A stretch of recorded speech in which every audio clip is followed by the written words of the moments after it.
शिंदे हेच मुख्यमंत्री पदाचे खरे दावेदार बच्चू कडू।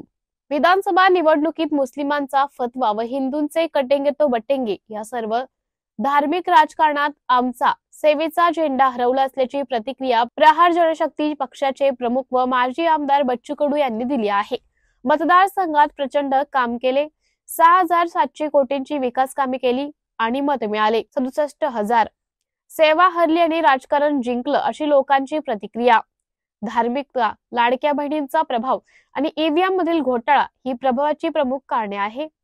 29 ला मुंबई येथे सर्व जिल्हाध्यक्षांची बैठक आहे। त्यानंतर 2 तारखेला शेगाव येथे अधिवेशन आहे, तेथे प्रमुख पदाधिकाऱ्यांची बैठक आहे। त्यानंतर आम्ही आमची पुढची दिशा ठरवू, सत्तेत राहायचे की बाहेर हे ठरवू। गरज सरो वैद्य मरो हा अजेंडा भाजपाने वापरू नये। एकनाथ शिंदे यांनी बंडखोरी केली नसती तर भाजपा सत्तेत आली नसती, तर आज चित्र वेगळे राहिले असते। म्हणून आज ही किमया जी आली आहे ती एकनाथ शिंदे यांच्या बंडखोरीमुळे आली आहे, मात्र भाजप असे करेल वाटत नाही। एकनाथ शिंदे यांची मुख्यमंत्री पदाची दावेदार एकदम योग्य आहेत असं बच्चू कडू म्हणाले। गरज सरो वैद्य मरो हा अजेंडा वापरू नये। जर बंडखोरी शिंदे साहेबांना केली नसती तर भाजप सत्तेत आली नसती, भाजप सत्तेत आली नसती तर आज चित्र वेगळं राहिलं असतं। आणि म्हणून ही जी काही किमया आली आहे हे एकनाथ साहेबांच्या बंडखोरीच्या नंतरच आलेली आहे आणि त्याच्यामुळं भाजप असं करणार नाही मला असं वाटतं। शिंदे साहेबांची मुख्यमंत्र्याची दावेदारी हे 100% बरोबर आहे।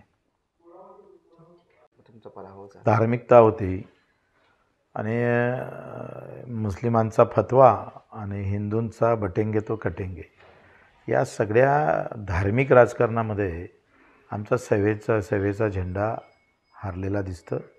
प्रचंड काम मतदारसंघात उभं केलं, 6,700 कोटी म्हणजे आणि मतं भेटले 67,000।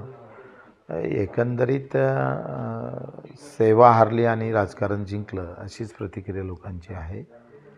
धार्मिकता, लाडकी बहिणीचा थोडा प्रभाव आणि ईव्हीएम मधला घोटाळा हे त्याला प्रमुख कारण असू शकतं। बच्चू कडूचा आता समोरचा अजेंडा काय असणार, काय भूमिका समोर? आम्ही आता समोर विचार करतो आहे, लोकांच्या प्रतिक्रिया घेणार आहोत।